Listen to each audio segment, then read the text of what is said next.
Então, boa noite a todos e a todas para mais uma conferência do curso de extensão Cidade, Urbanismo e Urbanização na América Latina, que é compartilhado com as disciplinas Arquitetura e Urbanismo da América Latina no programa de pós-graduação e na graduação optativa aqui na FAU-UNB. Hoje, no dia 29 de outubro, a conferência será proferida pelo professor Dr. Fernando Attic e tem como tema Articulações Continentais, os Congressos Pan-Americanos de Arquitetos e as Reflexões sobre a Cidade, Profissão e América.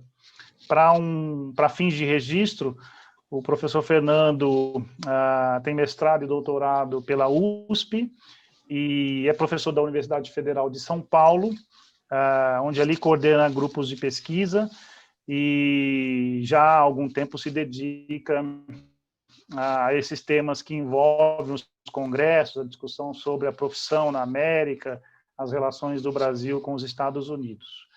Então, queria agradecer ao Fernando por aceitar o convite para fazer uma das conferências aqui do curso e para as disciplinas, e eu já passo a palavra para você. Eu quero agradecer, Rodrigo, a oportunidade.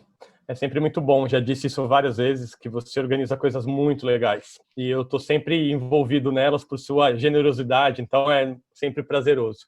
E também agradeço pela oportunidade de voltar a um tema que eu estudo desde 2002, quando eu comecei o doutorado, e que tem rendido produtos diversos, frutos diversos, e eu acho que essa disciplina vai acolher bem as reflexões. Quero parabenizar também pelo programa, eu recebi, né, você mandou, achei super bacana, capacidade de mobilizar tanta gente legal. Felizmente eu não consigo participar de tudo por causa desse regime à distância que nos engoliu. Mas então, sem mais delongas, quero agradecer de verdade. Eu hoje preparei para vocês uma compilação que provocasse algum tipo de reflexão nossa sobre qual é esse papel da alteridade, do que nós depois vamos chamar de América Latina, com relação aos Estados Unidos, que se coloca como um país anglo-saxão, embora habite o continente americano e, por vezes, até tome como para si o nome América, né, para poder designar seu próprio ajuntamento de estados. Essa reflexão, então, ela vai perpassar essas três categorias, né, a própria ideia da profissão, quais são as derivações dela, o lugar de América, de onde se fala e para quem se fala e qual é essa designação, e mais especificamente essa própria ideia do que é fazer um congresso e para que ele servia e como é de certa maneira que ele serve. Então, eu vou compartilhar uma apresentação que eu fiz e a gente vai vendo se ela está funcionando direitinho. Vocês estão vendo?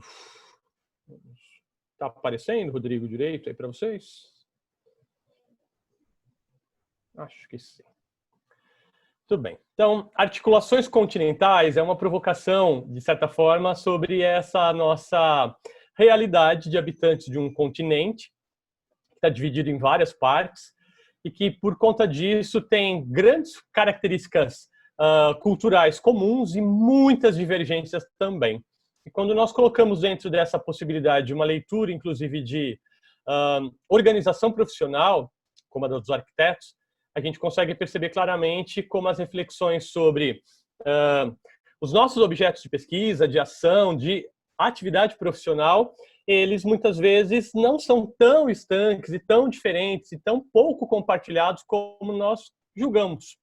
E os congressos pan-americanos de arquitetos, que foram objeto da minha análise no meu doutoramento, defendido em 2007, depois continuou sendo objeto de pesquisa e hoje é de compartilhamento de atividades de pesquisa co-orientando de doutorado na Unicamp, o Leonardo Novo, me tem dado a possibilidade de compreender ritmos, fluxos, barreiras, compartilhamentos entre essas situações geográficas que são semelhantes, mas também tão diversas.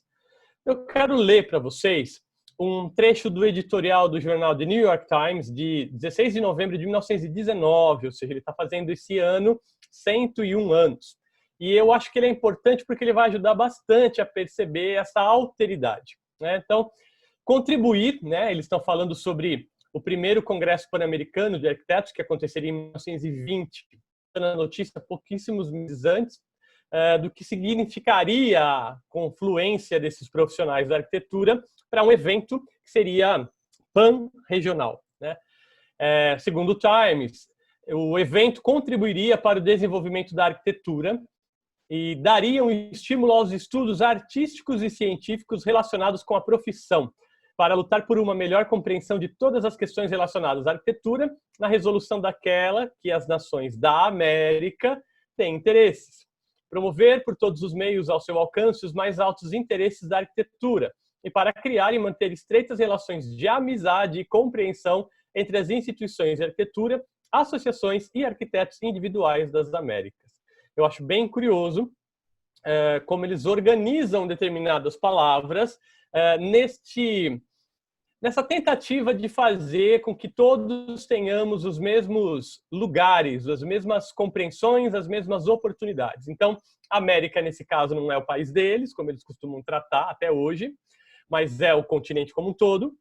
A ideia de que a arquitetura tem uma função, e essa função, de certa maneira, tem que ser articulada para que não sejamos competidores desleais. Isso depois eles vão desenvolver melhor, inclusive ao longo desse editorial. E aí, algo que chama bastante atenção são essas expressões aqui no final, né? Compreensão e amizade entre instituições de arquitetura. Aí nós estamos falando de escritórios, de escolas, de sociedades, de associações, porque nós estávamos vivendo um processo de regulamentação profissional que começava ainda a engatinhar no continente. Os Estados Unidos já tinham feito isso um pouco antes. O Canadá estava vinculado especificamente ao que seria o Commonwealth, ou seja, aquele mercado organizacional do Reino da Inglaterra e com o Grande Império Britânico. E o Uruguai, como a gente vai ver, já tinha dado alguns passos. E o que, de certa maneira, perturbou para a realização deste congresso em 1920 é exatamente isso, né? A Sociedade Central de Arquitetos do Uruguai, fundada em 1914, e que já pretendia logo em seguida fazer um congresso. Mas a eclosão da Primeira Guerra Mundial, em 1914 exatamente, proibiu, né, ou dificultou, ou mudou o foco dessa tentativa. Com a finalização da guerra em 1918, começa-se então uma rearticulação de diversas escolas, entidades, sociedades no todo o continente americano, e eles organizam então isso para a cidade-sede, onde a primeira regulamentação, no que nós vamos chamar de Latina, né, que foi o Uruguai, se daria. Essa sociedade foi fundada por 3 arquitetos que também eram militares, o que é algo muito interessante de se pensar: o Alfredo Campos, o Alfredo Baldomir e o Horácio Acosta e Lara, que depois vai ser um dos grandes expoentes, inclusive, da defesa profissional no continente todo. Ele vai ter uma predominância ao longo dos anos 20 e dos anos 30 muito forte, junto com outros colegas também da Argentina e até mesmo do Brasil. Para que esse evento pudesse ser articulado e fosse rotativo, ainda em 1916, já antevendo aí que a guerra talvez não causasse tantas preocupações, eles criam um comitê permanente dos Congressos Pan-Americanos de Arquitetos, que depois, no segundo pós-guerra, vai ser transformado numa Federação Pan-Americana de Arquitetura, né, de Associações de Arquitetura, a FPAA. Esse comitê ele é sediado em Montevidéu, a federação também está lá, mas as sedes e as comissões organizadoras elas vão rodiziando pelos locais em que esse congresso acontece ou aconteceria. As 10 primeiras edições dos Congressos Pan-Americanos de Arquitetos, que são as que eu quero tratar com vocês hoje aqui muito rapidamente, elas têm uma geopolítica muito boa, porque, se vocês notarem, até 1947, né, até o evento de número 6, nós vamos ter o continente sul-americano sediando esse evento e atraindo, então, para si a América Central, a América do Norte, alguns emissários europeus que estavam interessados no que estava acontecendo nessa grande movimentação do mercado de arquitetura e de urbanismo aqui no continente americano. Então, o primeiro é feito em Montevidéu, o segundo é em Santiago do Chile, era uma estrutura trienal a cada 3 anos. Em Buenos Aires, vai ser o terceiro em 27, o Brasil recebe na capital federal de então, Rio de Janeiro, em 1930, o 4º congresso. Nós vamos ter uma interrupção de 10 anos, porque haveria uma tentativa de que Cuba organizasse a 5ª edição. Nós vamos ter um problema com o crash da Bolsa de Nova York, várias questões geopolíticas que aqui não vai dar tempo de tratar, e há um intervalo de 10 anos. No momento, inclusive, que se pensava que esse congresso já não teria sobrevida, teria condenado à morte, ele é retomado, então, pelo grupo do Uruguai, já pela segunda geração desses fundadores, que retomam e criam novamente essa estrutura trienal. Rodigiando, então, para Lima, no Peru, Havana, em Cuba, finalmente, a Cidade do México, Caracas e Buenos Aires. Esses congressos todos eram bem diferentes do que nós conhecemos hoje como congresso. Hoje, nossos eventos duram 3 dias, 4 dias no máximo. Nós ficamos exaustos de tanto participar de sessões, muitas vezes elas são paralelas, não conseguimos ver tudo. Tem uma dimensão, inclusive, muito de apresentar o seu próprio trabalho, algo que neste momento não era o que acontecia nesse congresso. O congresso era uma atividade deliberativa, ele tinha por duração aproximadamente 1 mês. Para você participar, você tinha que apresentar uma tese de algum dos tópicos que já tinha sido pré-acordado com a comissão organizadora, e você defendia esse seu ponto de vista em assembleias operativas, ou seja, tinha que discutir a relevância da América se construir edifícios altos como na América do Norte. As pessoas escreviam tese sobre isso, iam para suas sessões plenárias, apresentavam, se discutia intensamente e havia uma relatoria. Havia um relator que então compilava algo que foi mais ou menos compactuado, acordado naquela entidade. E isso no final, nos últimos 10 dias de evento, se liam então cada uma das contribuições em cada uma das chaves de trabalho, de maneira que você pudesse ter uma discussão sobre o que esta entidade chamada Congresso Pan-Americano endossava ou repudiava. É muito curioso, porque você tem as atas publicadas desses eventos, quase todas. A do Rio de Janeiro, por exemplo, não tem. Mas você consegue analisar a repercussão e os grandes embates profissionais, inclusive de grupos antagônicos dentro da própria arquitetura, com relação ao que era aprovado ou não. Esta era uma entidade, então, de atividade política no sentido mais amplo da expressão. Era uma tentativa de se fazer uma grande ágora em que as divergências pudessem ser debatidas até chegar a um denominador comum, apontando, então, a relevância para esse grande cenário. Os congressos pan-americanos também tiveram uma importância muito grande para o território sul-americano, na medida em que as escolas de arquitetura passaram a endossar a criação de revistas. E essas revistas não estavam dentro das suas próprias unidades de formação, como a escola X ou a Y. Elas estavam dentro daquilo que, espelhado no sistema do Uruguai, eram as sociedades centrais de arquitetos.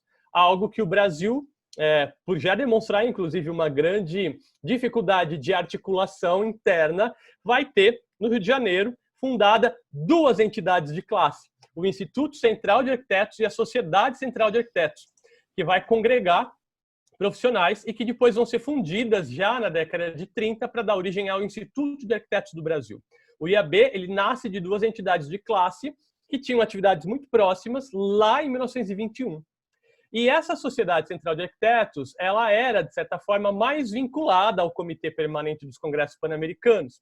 E ela tinha uma revista, que nós vamos chamar de Arquitetura no Brasil, e que depois vai ter, ao longo da década de 20, também uma diagramação, um projeto gráfico muito semelhante com a revista da Sociedade Central de Arquitetos do Uruguai, da Argentina, e vai, de certa maneira, padronizando várias feições do que seria a atividade do arquiteto.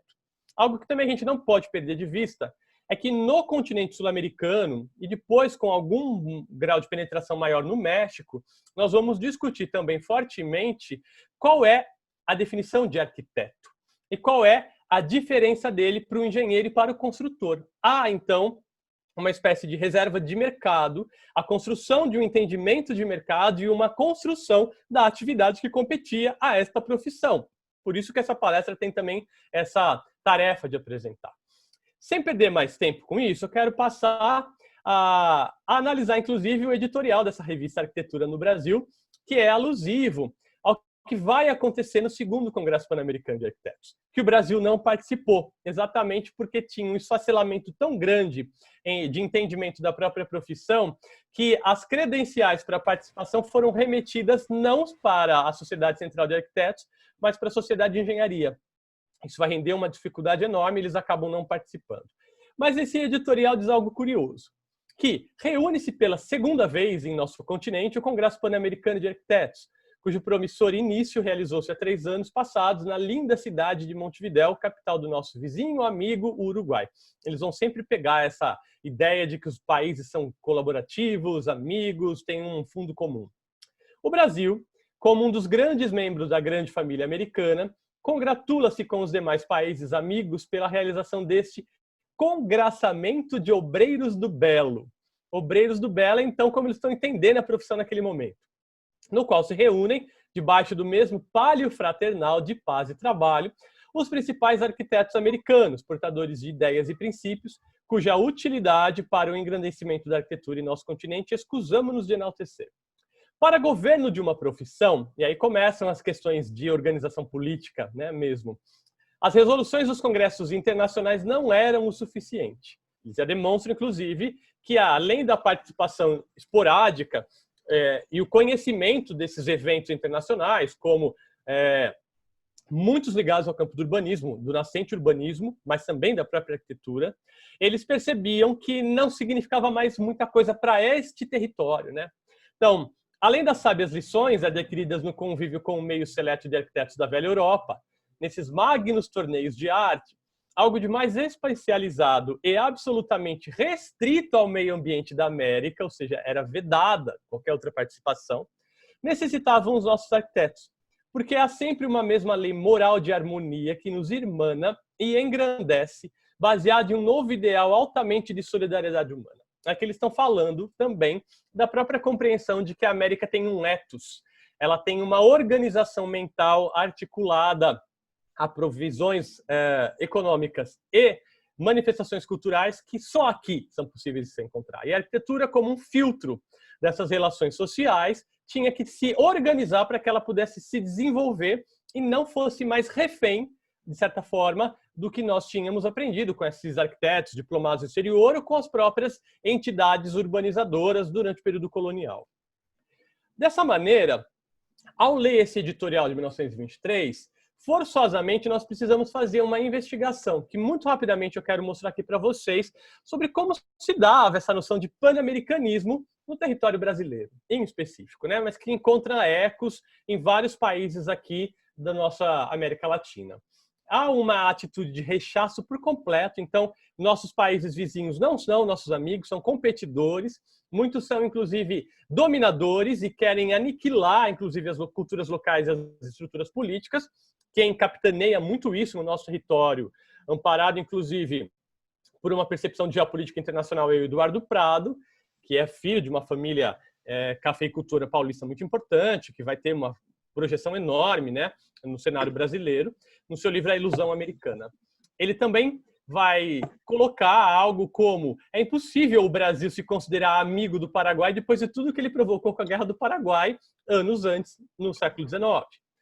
Há uma aproximação pragmática, né, em que a praxis para dependências muito bem delimitadas se dava.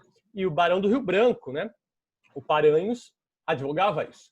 Nós precisamos comprar borracha, temos um problema com o Acre, nós vamos negociar isso como uma atividade comercial, com um contrato. Compramos, temos entradas, temos saídas, precisamos comprar peixe, nós vamos fazer tal negociação, mas nós não vamos ter uma cooperação irrestrita, não era uma ideia de mercado comum. Há uma postura crítica, inclusive de cunho mais ideológico, no aspecto em que a política deveria ser pensada nessas chaves, em que o Oliveira Lima vai se colocar. E há, segundo o grande artífice da diplomacia brasileira, considerado inclusive como um dos principais possibilitadores dessa relação intercontinental entre o Norte e o Sul, por ter sido o primeiro embaixador brasileiro em Washington, que é o Joaquim Nabuco, que nós chamamos de aproximação fraternal. Se nós formos olhar para o território argentino, é bem possível que as 4 linhas se manifestem lá, no Uruguai também, no Peru, algo que eu fiz na minha tese de doutorado, mas que eu já não vou tratar aqui. Mas nós temos, sim, inclusive na própria literatura corrente naquele momento, a habilidade de perceber essas 4 movimentações com relação a essa negociação com os nossos vizinhos. Então, a ideia de que somos todos latinos, ela não é uma unanimidade nesse momento. Então, pensar um congresso que é pan-americano não significava ter um congresso unido, significava ter a possibilidade de reuni-lo, mas não de ter uma plataforma comum. Por isso a duração tão longeva dos próprios eventos, né, em que tinha que debater tese, convencer os outros e tomar posições que fossem negociadas, são arenas mesmo de discussão. O Joaquim Nabuco dizia que aos congressos pan-americanos políticos, né, que depois vão se replicar para classes como arquitetos, como educadores físicos, educadores, historiadores, isso vai ao longo do século XX proliferando, era necessário pensar que eles nos trazem benefício e progresso, a compreensão, a articulação efetivamente. E o Domingo Faustino Sarmiento, que é um desses intelectuais, nossa herança, né, latina, diz que nós, com esses eventos, podíamos transformar aqueles que eram vizinhos em parceiros, em várias chaves. Dessa maneira, eu defendo que os congressos pan-americanos tiveram uma importância muito grande de fazer os olhares se cruzarem, né? Não apenas na trincheira, como antigamente a geopolítica impunha, mas, sobretudo, a partir de um cunho profético quase da diplomacia arquitetônica, da possibilidade, inclusive, de atuação em múltiplos territórios, de uma espécie de uma entrada dentro da própria estrutura de organização do que seria a nossa profissão. Então, a percepção do outro, a noção de alteridade, ela é muito rica e ela é muito importante de ser notada nesses debates, em qualquer organização. Então, estudar um congresso é também perceber quem é que foi voz dissonante naquilo, quem é que foi convencido, quem é que se retirou, quem é que passou a endossar e como é que essas deliberações foram repercutindo nos respectivos países. Eu tenho aqui um outro texto que vem de um relatório de 2 enviados da Associação Americana de Arquitetos, a AIA, que vieram ao Congresso de 1923 no Chile e publicaram depois isso em um documento restrito no seu país de origem. É muito curioso como os americanos já estavam, eu tenho trabalhado com isso nos últimos anos, interessados em perceber como é que eles poderiam penetrar com as suas empresas e seus negócios no próprio continente, via construção civil.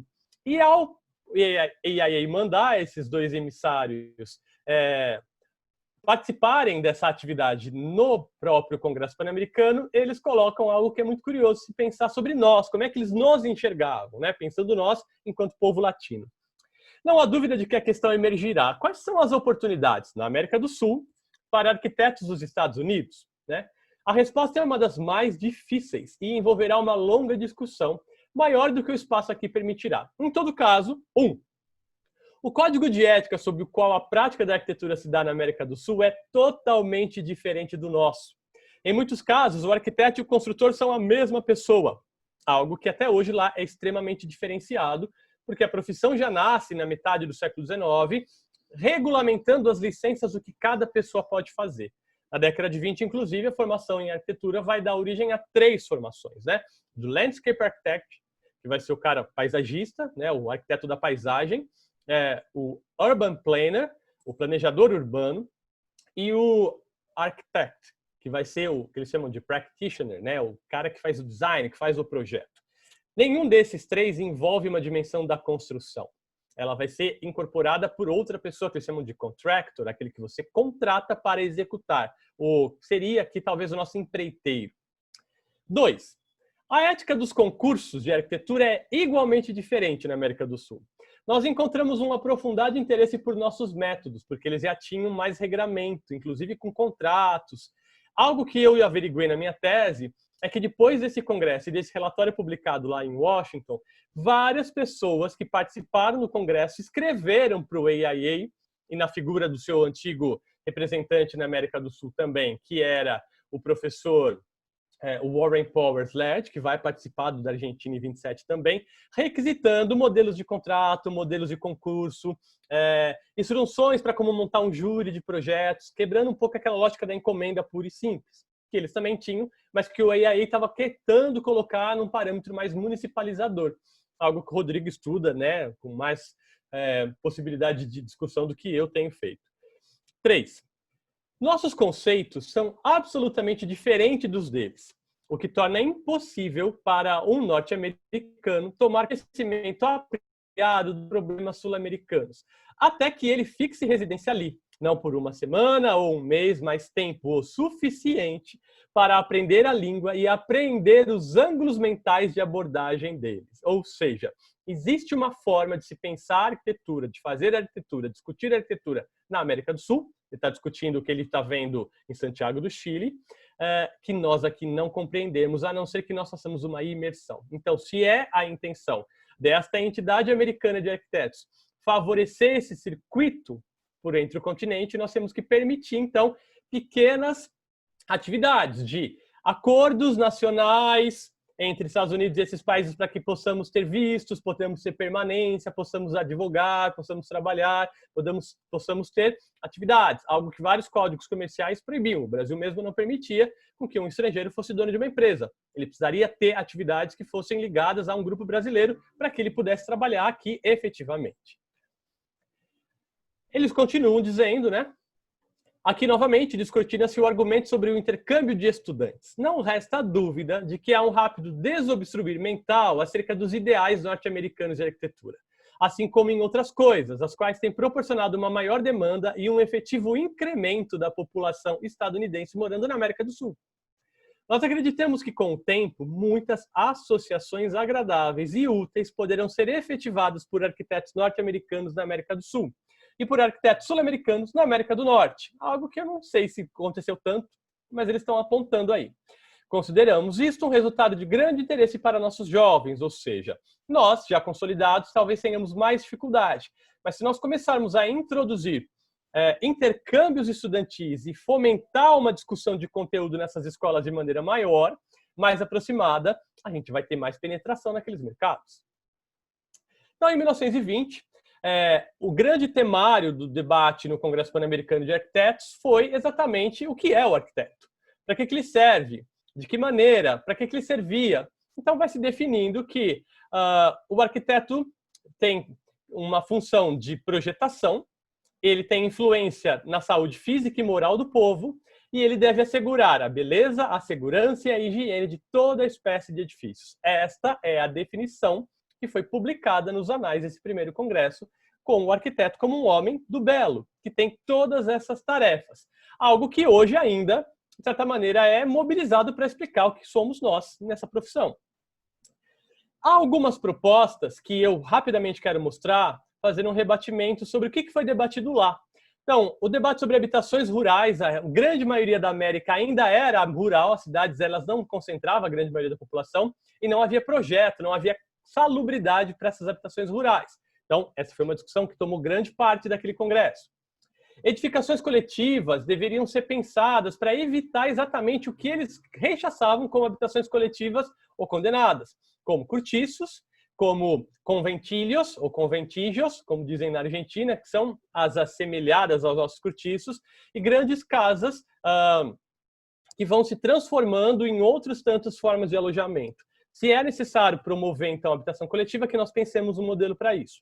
A necessidade de abrigos noturnos nas cidades e também o estímulo para que cada país montasse um banco nacional construtor de casas econômicas para acabar com o problema habitacional. Se a gente for olhar para o território brasileiro, e acho que depois, olhando a cronologia do pensamento urbanístico, vocês conseguem fazer isso muito mais rapidamente, eu quero só mostrar que o Brasil, pouquíssimo tempo depois, vai começar a construir abrigos noturnos. E um dos mais famosos é esse, o Abrigo da Boa Vontade, que o Afonso Ride e o Gerson Pompeu Pinheiro vão desenvolver para a Prefeitura do Rio de Janeiro, logo em 31 e 32. 10 anos depois, a gente tem sempre um rebatimento. Isso não é uma discussão que fica inerte ou isolada no Congresso, ela repercute efetivamente. O segundo congresso, em 23, tende a melhorar essa definição do arquiteto, mas também delimitando qual é a sua função. Então, eles vão colocar que aos arquitetos do continente compreendia-se primordialmente estudar em todos os aspectos e características locais o problema da habitação e da edificação em geral, das casas proletárias e econômicas em particular, de modo a estabelecer condições salubres e a melhorar a condição das cidades. Era uma discussão que os congressos da arquitetura moderna, o CIAN na Europa, iriam fazer já no final da década de 20. Nós estamos falando de 20, 23, e essa discussão já está acontecendo no continente americano, com uma realidade que era muito próxima do que se verificava aqui. Olhando também, a gente pode perceber que eles estão apontando que o Estado deveria competir ao Estado deveria competir a tarefa de organizar, além daquele banco do Congresso passado, também cooperativas habitacionais, fazendo com que mutuários se organizassem e tivessem assessoria de um arquiteto para construir habitações. Criar um seguro habitação para evitar o que nós chamaríamos de denúncia vazia, né? O proprietário que quer despejar alguém. Criar caixa de crédito hipotecário. Criar indústrias que pudessem ter padronização na formulação de elementos construtivos. O Brasil importava, né, máquinas da Alemanha, do Reino Unido e também de Portugal, né, quando se tratava, por exemplo, de prensas para tijolos. E cada um desses países trabalhava com um sistema métrico. Então, a gente tem pisos que não cabem, então tem desperdício, acaba se cortando. Tijolo, que é pensado para uma determinada tarefa, telha, isso tudo foi já nesse momento apontado como um desperdício e que deveria ser, então, colocado como uma espécie de padronização. E havia também um apontamento sobre a necessidade de concursos para casas populares, casas que pudessem resolver o problema de habitação, tanto no meio rural quanto no urbano.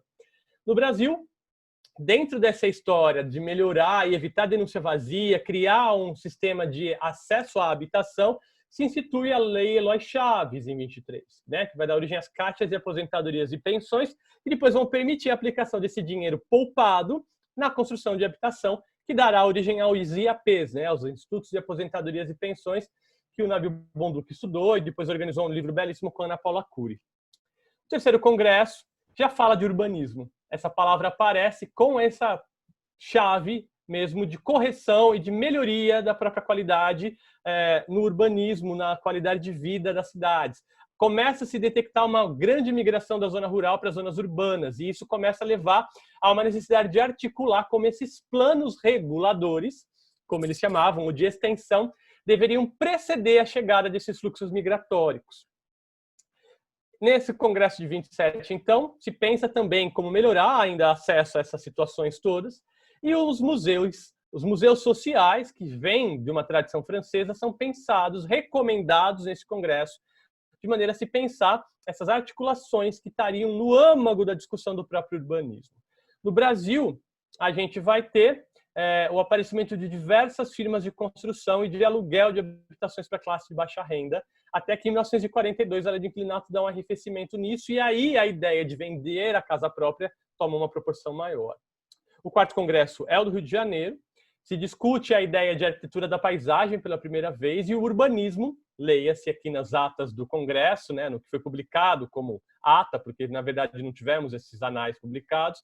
A gente tem na revista de arquitetura de Buenos Aires transcrição facsimilar de muitos debates, e lá está grafado: o urbanismo, por sua importância, constitua, a partir de então, tema obrigatório dos futuros congressos pan-americanos de arquiteto, passe a ser também objeto de estudo detido na formação universitária, porque ele é uma ciência corretiva, propositiva, planificadora.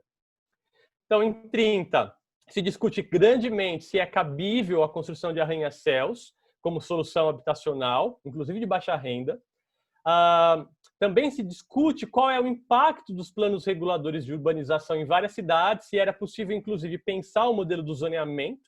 A Alca Feldman fez brilhantemente na tese de doutorado dela, olhando para a realidade paulista e depois extrapolando para outras regiões.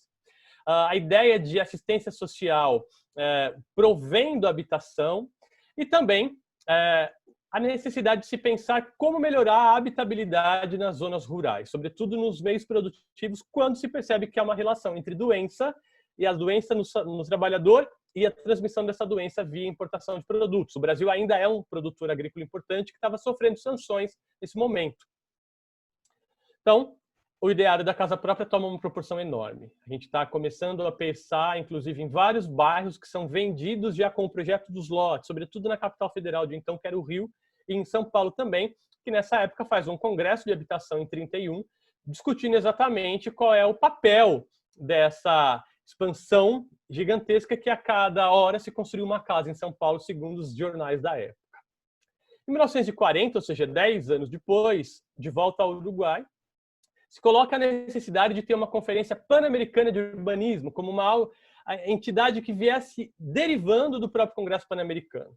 E aí se começa a pensar a necessidade de que cada nação tivesse os institutos oficiais e autônomos de urbanismo e urbanística, de maneira que a tecnicidade do urbanismo não ficasse refém só da política. Neste congresso também se discute algo muito curioso, que é a relevância ou não de um profissional prefeito ser um arquiteto e urbanista. Porque se a cidade é o lugar que tem que ser gerido por todas as qualidades ou situações que estão no escopo da própria atuação do urbanista, o prefeito deveria ser um profissional. Há esse debate colocado ali também, e o Uruguai toma para si um pouco essa defesa, porque naquele momento o Baldomir vai chegar a ser presidente da República, e o prefeito de Montevidéu também era um arquiteto. Então essa discussão de técnico como o propositor da grande melhoria das cidades, ela cola nesse momento. A gente vai ter, inclusive, depois uma longa tradição no Brasil de prefeitos engenheiros. A gente vivia ainda, 33 foi quando teve a regulamentação das profissões de engenheiro e arquiteto, mas nós tínhamos ainda a formação de engenheiro-arquiteto, não era arquiteto urbanista. Então, esta leitura ela é muito derivada também das grandes discussões que aconteceram nesse congresso. Aqui no Brasil, as possibilidades, aqui no Congresso de 40, a possibilidade também da formação de um Instituto Pan-Americano de Vivienda, que seria sediado em Buenos Aires, que vai ter grandes repercussões, e vários debates específicos, como a possibilidade da criação de um Congresso Pan-Americano de Vivendas, de habitação popular, em 41. O IAP ganha um prêmio na Exposição Pan-Americana, que era paralela a esses congressos nesse momento, dando grande visibilidade para a política varguista. O 6º Congresso, em 47, que é no Peru, já começa a atrair espectadores da Europa. A Europa está no momento de reconstrução, a guerra tinha acabado há pouquíssimo tempo. Sobretudo, a França, a Espanha e Portugal mandam enviados que participam, então, muito interessados nas políticas sobre discussão habitacional, curiosamente. O Congresso de 47, então, vai debater o papel das unidades de vizinhança, qual é a função delas, como ela deve ser pensada dentro, inclusive, das organizações do que eles chamavam de planos reguladores, que depois vão ser chamados de planos diretores, planos de expansão, embelezamento, também mudam de nome para Master Plan, nesse momento, já é uma ligação direta com a terminologia anglo-saxã. Também vão se discutir quais são os conteúdos comuns que nós deveríamos ter nas escolas de arquitetura. Então, história da arquitetura na América, quem são, de certa maneira, os artífices dos períodos coloniais que deveriam ser conhecidos por todos. Havia uma tentativa nesse momento de que se criasse um currículo comum, algo que nos anos 2000 vai voltar à baila com o que nós chamaríamos de acreditação das escolas, ou seja, a possibilidade de fazer semestres diferentes em países diferentes, mas sem prejuízo de conteúdo. E aí se define claramente que é necessário criar um profissional que não é mais engenheiro ou arquiteto, é o arquiteto e urbanista como uma profissão. Teria dentro de si as formações históricas, geográficas, sociais, econômicas, técnicas e da paisagem, de maneira a criar um controle de tudo aquilo que dissesse sentido à vida humana. No Brasil, então, em 47 se forma a Faculdade de Arquitetura e Urbanismo do Mackenzie, que sai da Escola de Engenharia Mackenzie. Em 48 se cria a FAUSP, que sai da Escola Politécnica, com o curso de Engenheiro e Arquiteto. E cria-se também a SAGMAX, a sociedade que vai ser fundada pelo Padre Lebré, exatamente tentando verificar as potencialidades de trabalho coletivo no meio urbano para a proposição de melhoria da qualidade de vida, de desenvolvimento social. Tudo isso pouquíssimo tempo depois da organização desse congresso, com teorias que já foram apresentadas lá e que estavam em efervescência. O 7º Congresso, em 50, eles voltam a enfatizar que a arquitetura e o urbanismo são uma só, então as formações específicas de urbanismo não deveriam mais ser acreditadas, ou seja, não deveriam mais receber um selo de profissão autônoma, porque ela pertence à arquitetura, a uma reserva de mercado aqui, a uma discussão interessante. E eles dizem que é exatamente por conta dessa mudança de escala entre o território e a unidade mínima de vida, que é a casa, que o arquiteto e o urbanista deve ser uma pessoa só, porque ele deve ser formado para garantir esse jogo de escalas na própria organização. Então, em 50, eles colocam claramente que aquilo que o arquiteto e o urbanista faz é planejar. E, a partir de então, o vocabulário é a da constituição de um campo, que é o do planejamento territorial, regional e urbano e habitacional. Esse jargão vai ficar até os anos 70 com grande ênfase dentro da carreira.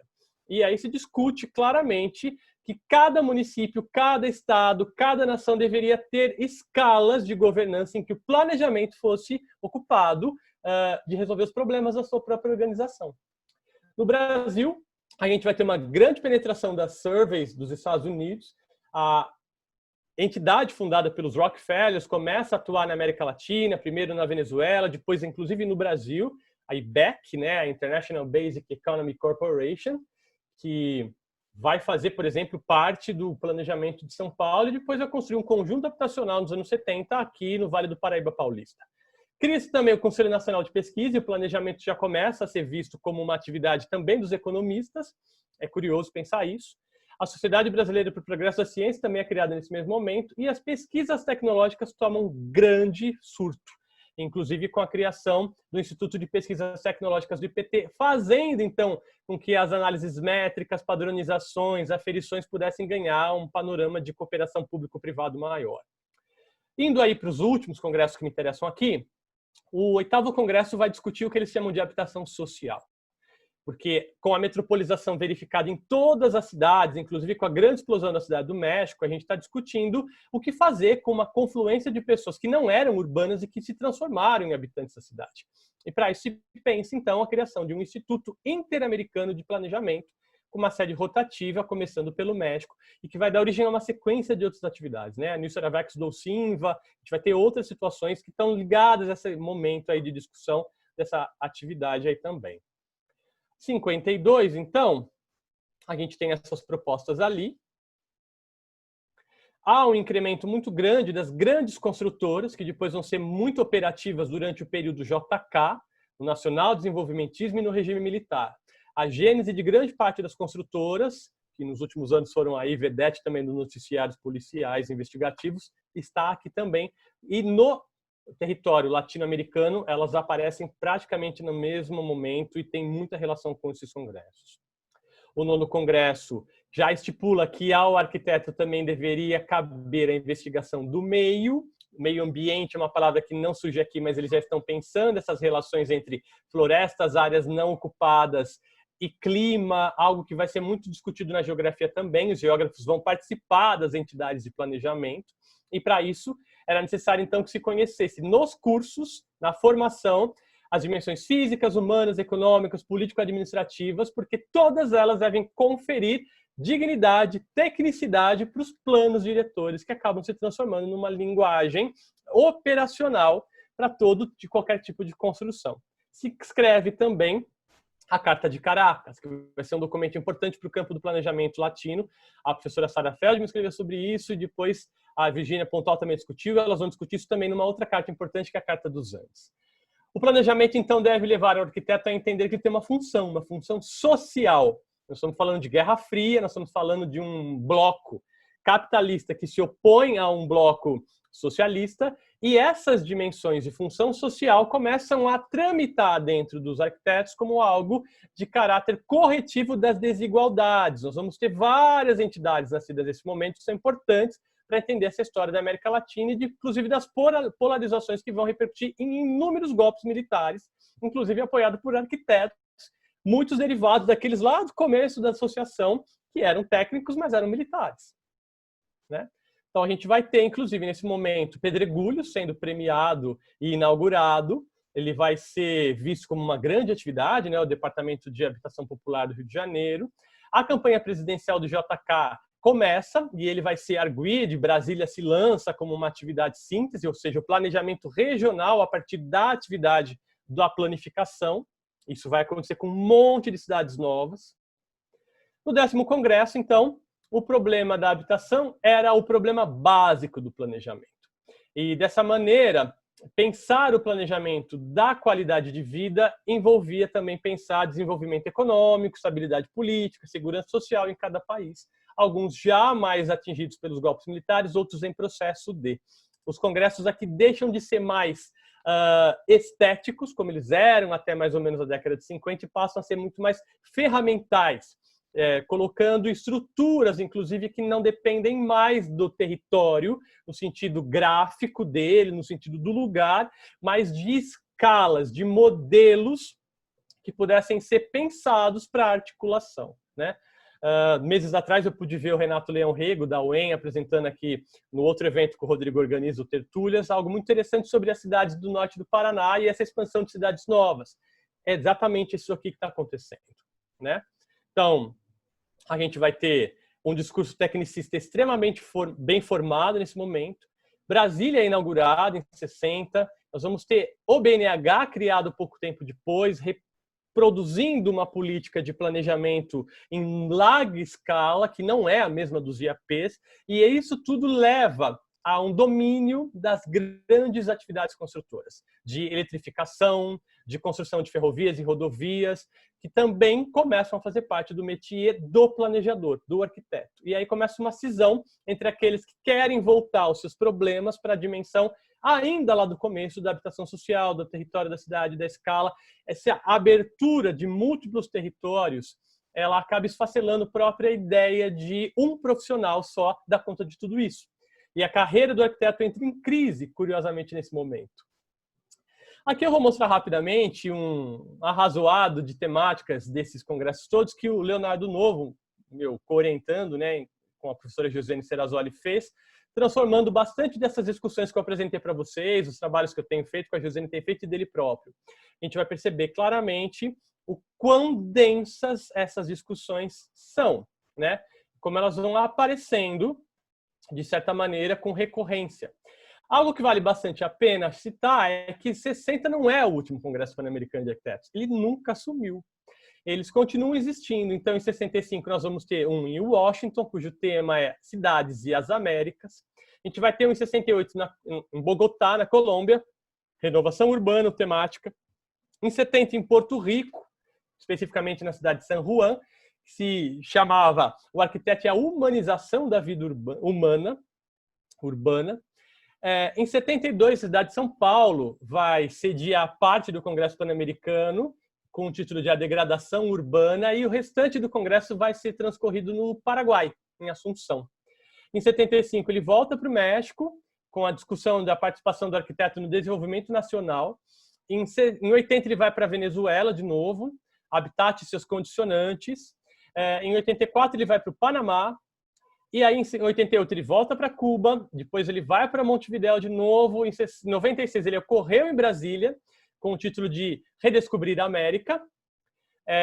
Em 2000, ele foi no México. Em 2004, em Guadalupe. Em 2008, foi em Honduras. E em 2012, a gente teve um Congresso Pan-Americano de Arquitetos no Brasil, que foi imenso, que foi em Maceió, né? Ou seja, quem participam desses eventos hoje é uma população muito diferente dessa dos congressos acadêmicos. Com o grande espraiamento das universidades, a partir dos anos 60, e a constituição de congressos universitários, esses congressos de técnicos, eles começam a ser mantidos por pessoas que têm escritórios, funcionários municipais, funcionários de governo, que têm outras preocupações, mas eles não desaparecem, eles continuam em processo ativo de pensamento. Para a gente terminar, né? Existe um debate institucionalizado entre os países americanos nas questões, todas que eu apontei para vocês, desde a década de 1910, com a primeira eclosão do Congresso número 1 em 1920, que não terminou, mas que até 60 permitem perceber uma discussão sobre a feição e melhoria das cidades, a regulamentação profissional do arquiteto, a difusão de modelos teóricos e práticos para a formação desses profissionais, a defesa do patrimônio edificado e até mesmo da formação comum de história, e repertório e projeto nessas escolas, e a ampliação maciça, sobretudo no segundo pós-guerra, do tecnicismo como uma linguagem do planejamento em múltiplas escalas. Então, se no começo eu defendia que os congressos, ao permitir esse cruzamento de olhares, ampliava horizontes, a gente pode se perguntar que tipo de horizonte se tem quando ele se massifica tão grande e atividades de massificação territorial já não tem mais sentido dentro de nações, são pensadas como articulações desse grande território. Era isso, queria agradecer, estou à disposição para a gente conversar. Obrigado, Fernando.